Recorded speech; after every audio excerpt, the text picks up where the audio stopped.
Hello ladies and gentlemen, welcome. Today we will go on a fascinating trip. It's a trip through time, a story written not in books, but in small pieces of metal. I'm talking about coins. Coins are more than just money. They are tiny time capsules. They carry the stories of kings, the art of empires, and the history of our great nation. But have you ever wondered what came before coins?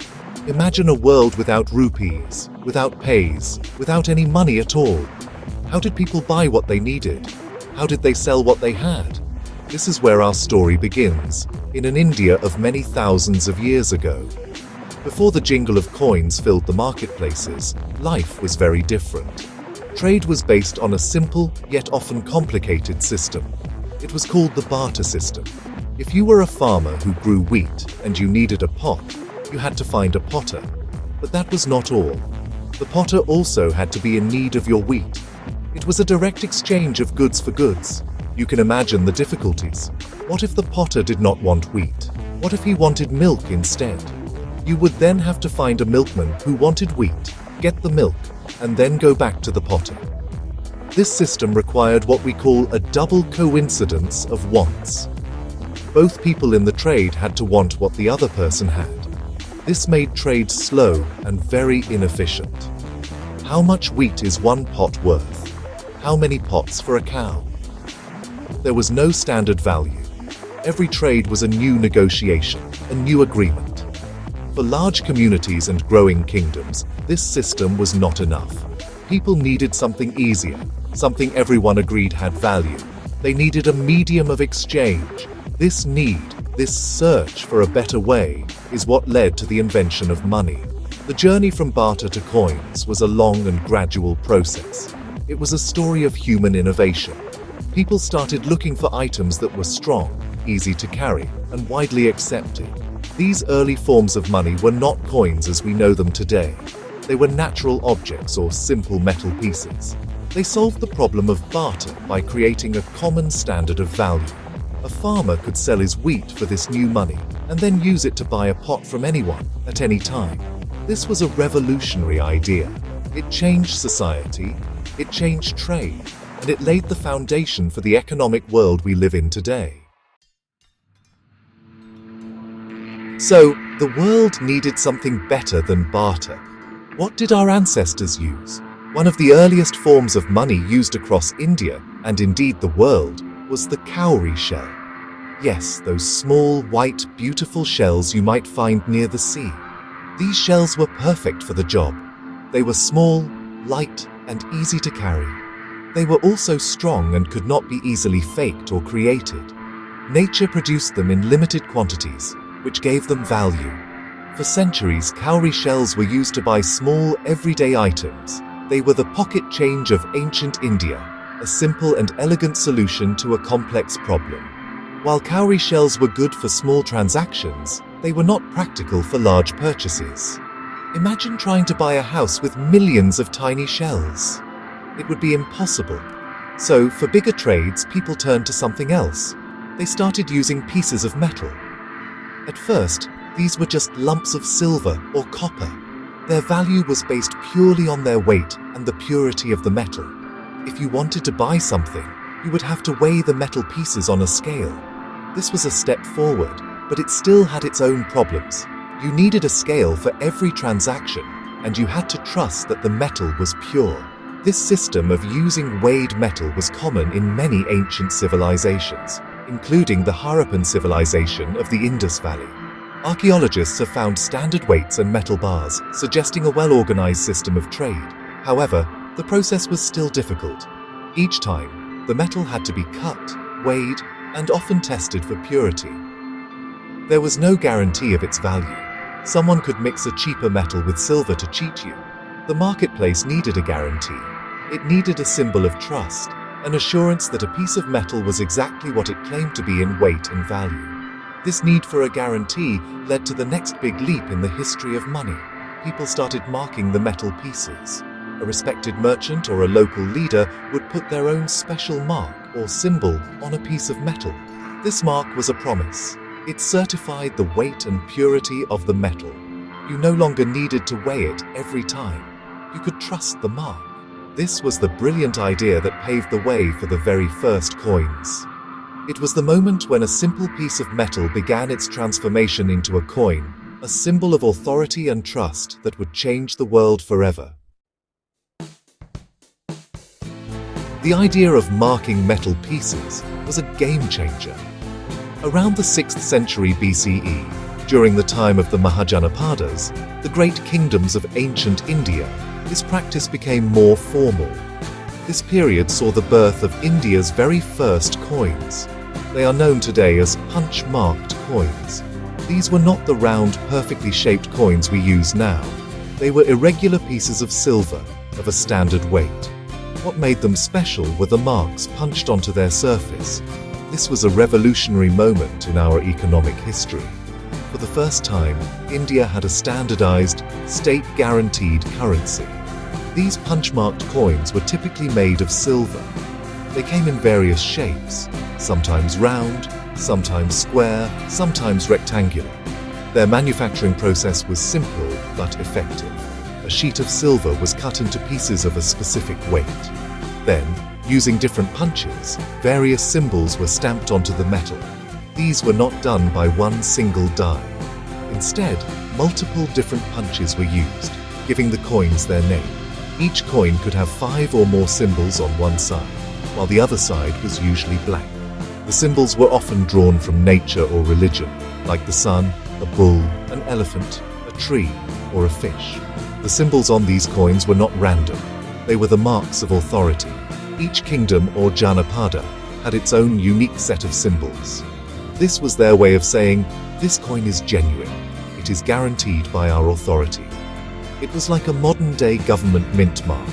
For example, the coins of the Magadha kingdom, which later grew into the Mauryan Empire, had a specific combination of symbols, including the sun and a 6-armed symbol. By studying these symbols, historians can identify where and when these ancient coins were made. These small marks tell a big story about the political landscape of ancient India. The punch-marked coin was a massive success. It made trade easier, faster, and more reliable than ever before. A merchant from one kingdom could travel to another and use these coins, as their value was based on the trusted silver content and the authoritative marks. This system spread across the subcontinent and remained in use for several centuries. These small, odd-shaped pieces of silver connected distant parts of India in a web of commerce. They represent the first chapter in the long and famous story of Indian coinage, a simple yet profound innovation that powered the economies of our ancient empires.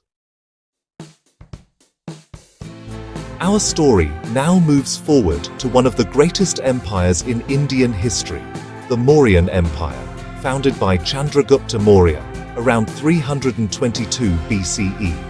Under powerful rulers like Chandragupta and his grandson, the great Ashoka, the empire unified most of the Indian subcontinent. With political unification came economic unification. The Mauryas took the existing system of punch-marked coins and centralized it. They established a single imperial currency that was used across their vast territories. This was a major step in creating a truly national economy for the first time in our history. The coins of this era are known as Mauryan punch-marked coins. Like the earlier coins, the Mauryan coins were primarily made of silver and were known as karshapanas. However, they were produced on a much larger and more organized scale. The Mauryan state controlled the mints, ensuring a consistent standard of weight and purity. While the coins were still irregularly shaped, the set of symbols punched on them became more uniform. The most common combination of symbols on Mauryan coins was a group of 5, which always included the sun symbol and a 6-armed symbol.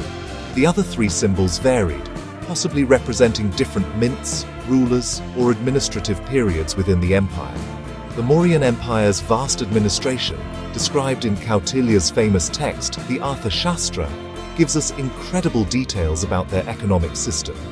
The Arthashastra mentions the office of the superintendent of the mint, who was responsible for the manufacture of coins. It describes penalties for counterfeiting and rules for checking the purity of the metal. This shows how seriously the Mauryan state took its currency. The coins were not just for trade. They were essential for paying soldiers, funding public works, and collecting taxes. The Mauryan coin was an instrument of state power, a symbol of the empire's reach and authority. The legacy of the Mauryan coinage system was immense. By creating a stable and widely accepted currency, the empire made trade and economic prosperity easier than ever before. From Pataliputra to Taxila, from the coasts of the south to the mountains of the north, the Mauryan Karshapana was the lifeblood of commerce. It connected millions of people and helped build one of the most powerful empires of the ancient world. These coins, with their consistent symbols of the sun and the six-armed wheel, are a testament to the Mauryan genius for administration and their vision of a unified India. They are a silent witness to a golden age of Indian history. After the Mauryan Empire started to decline, India's northwest border saw new rulers arrive from the west. These were the Indo-Greeks, the people who came after Alexander the Great's generals. When they set up their kingdoms in what is now Afghanistan and northern India, they brought their own traditions of making coins. This led to a beautiful mix of Greek and Indian styles, creating some of the most artistic and stunning coins in our history. The Indo-Greeks introduced a completely new idea to Indian coins, putting a realistic picture of the ruler on the coin. This had never been done before in India. The Indo-Greek coins were a big change from the abstract symbols of the punch-marked era. For the first time, people could see the face of their king on the money they used every day. These were not just symbolic pictures, they were realistic, often very detailed portraits. You could see the king's hairstyle, the shape of his nose, and the look on his face. On the other side of the coin, or the back, they often showed Greek gods and goddesses like Zeus, Hercules, or Athena. This was a powerful way to show royal power and divine authority. The coins were, in a way, like advertisements in your pocket. Another big new idea from the Indo-Greeks was using two languages and two writing styles. The king's name and titles were written on the coin. On one side it would be in Greek. On the other side it would be in a local Indian language, like Prakrit, written in the Kharosthi or Brahmi script. This was a very smart move. It made the coins understandable to both the Greek rulers and their Indian subjects. These bilingual coins are incredibly valuable to historians. They helped scholars, like the famous James Prinsep, to figure out the ancient Indian scripts of Brahmi and Kharosthi, opening up a huge part of our ancient history. The Indo-Greeks also made the shape and making of coins much better. They produced beautiful, round coins of silver and copper, made from carefully carved molds. This method created a much more uniform and good-looking coin than the old punch-marked system. The influence of this Greek style was deep and lasted a long time. The idea of putting a picture of the ruler on the coin and including written words was adopted by later Indian kingdoms. The Indo-Greeks, through their coins, left a lasting mark on Indian coin history, mixing the art traditions of the East and West into a magnificent new form. After the Indo-Greeks, another great empire rose in the north of India, the Kushan Empire.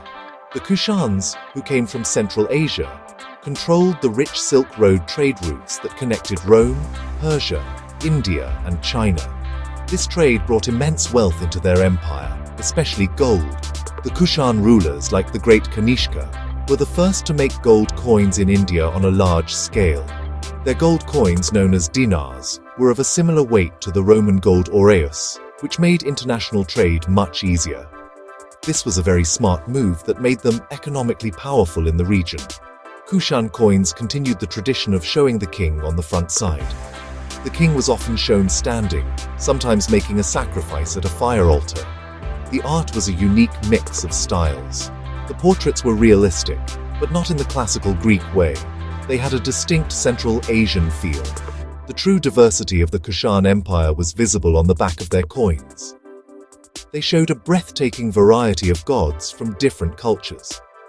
You could find Greek gods, Zoroastrian gods from Persia, and Hindu and Buddhist figures like Shiva, Buddha, and Skanda Kumara. This religious tolerance and mix of beliefs made their coins a collection of ancient world gods. After the Kushans, India entered what is often called its classical age, or golden age under the Gupta Empire. The Gupta rulers were great supporters of art, science, and literature, and this excellence is shown beautifully in their coins. The Guptas made a large number of magnificent gold coins, also called dinars.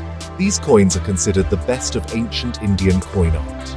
They are famous for their artistic skill, their detailed designs, and their poetic Sanskrit writings in the Brahmi script. The Gupta kings used their coins to celebrate their military wins, their personal achievements, and their religious devotion. The designs on Gupta gold coins are incredibly varied and symbolic.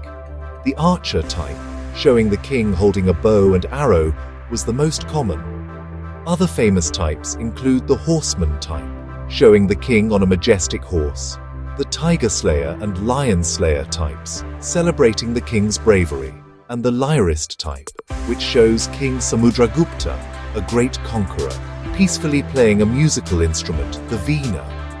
These coins were not just money, they were works of art that showed the ideals of Gupta kingship, power, wealth, and cultural refinement. They remain some of the most beautiful and sought-after coins in Indian history. Now, we arrive at the very best part of our story, at a coin so rare and so magnificent that it has become a legend. We jump forward to the great Mughal Empire, to the time of Emperor Jahangir, who ruled from 1605 to 1627. Jahangir was a man of refined tastes. He was a great lover of art and nature. It was this passion that led him to create one of the most unusual and fascinating series of coins ever made, the Zodiac Gold Mohurs. A mohur was the standard gold coin of the Mughal Empire, but these were anything but standard. They were a breathtaking expression of the emperor's personality and genius. For a brief period, between 1618 and 1624, Jahangir decided to replace the traditional writings on his gold coins. Instead, he ordered the mints, mainly in Agra and Lahore, to make coins with the 12 signs of the zodiac. Each month, a new coin was issued featuring the zodiac sign for that month. So in one month, the coin would show Aries, the ram. The next month, it would be Taurus, the bull, followed by Gemini, the twins, and so on, through all 12 signs. This was a radical change from Islamic tradition, which generally does not allow pictures of living beings. It was a bold and artistic move that only an emperor of Jahangir's importance could make. Why did he do this? Jahangir himself wrote about it in his memoir, the Tuzuki Jahangiri. He states that it was an original idea that came to him. Instead of writing his name, he would put the image of the zodiac sign of the month of issue on one side. On the other side, a bright sun was placed in the center of the coin. This was a clever political statement. Jahangir's name was Nuruddin, meaning light of the faith, and his father Akbar had started a sun worship. So the sun on the coin symbolized the emperor himself. The coins were not just beautiful, they were a complex mix of astrology, art, and imperial messages. These Zodiac Mohurs are extremely rare today for several reasons. First, they were made for only a few years. Second, after Jahangir's death, his son, the strict Emperor Shah Jahan, was shocked by these coins with pictures.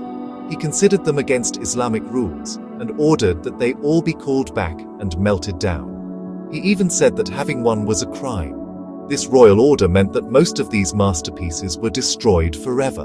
Only a few survived, hidden away by collectors. Today, a single one of these Zodiac gold mohurs is incredibly valuable. They can sell for well over $1 million at auction, making them the most valuable coins of Indian origin.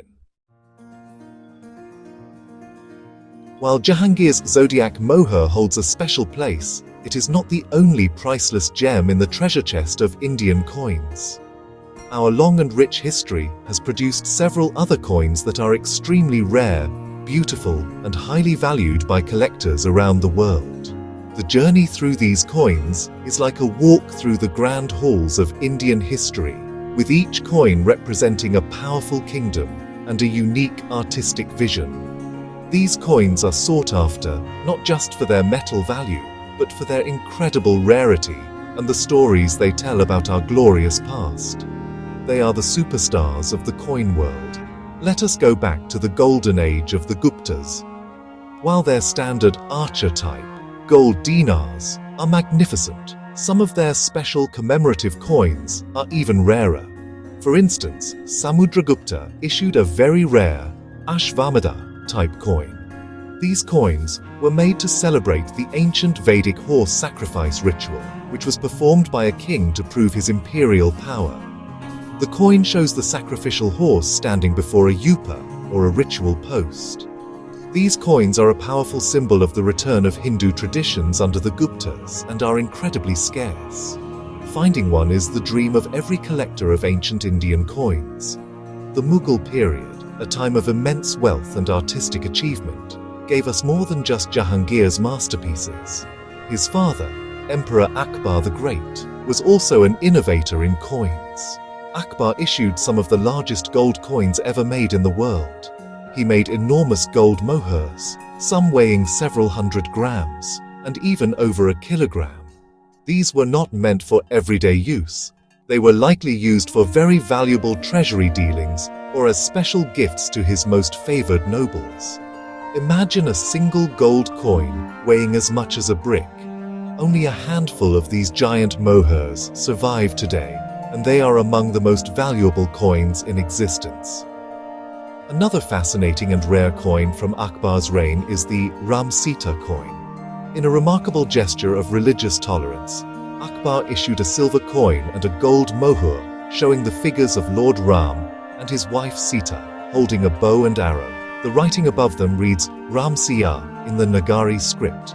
This was an extraordinary move for a Muslim emperor. It showed his respect for the Hindu faith of the majority of his subjects. These coins are exceptionally rare, with only a few known examples. They stand as a powerful testament to Akbar's policy of sulh-e-kul, or peace with all, and are priceless artifacts of India's mixed culture. Our journey through thousands of years of Indian history, as told by our coins, is now coming to an end. We have traveled from a time of simple barter to an age of glorious gold coins. We have seen how a simple need for a better way to trade led to a profound revolution. From the fields of ancient farmers to the courts of mighty emperors, the story of money is the story of human civilization itself. Each coin we have discussed is a small piece of this grand puzzle, a metal witness to the rise and fall of empires, the evolution of art, and the flow of ideas across our land. So, if someone were to ask you, with all this knowledge locked in, what was India's very first coin? The answer is clear. The first coins of India were the punch-marked coins. These small, irregularly shaped pieces of silver, stamped with symbols of authority, first appeared around the 6th century BCE. They were the brilliant innovation that replaced the cumbersome systems of barter and weighed metal. They standardized trade, unified economies, and laid the foundation for all the beautiful and complex coinage that was to follow. They are the humble ancestors of every rupee in your pocket today.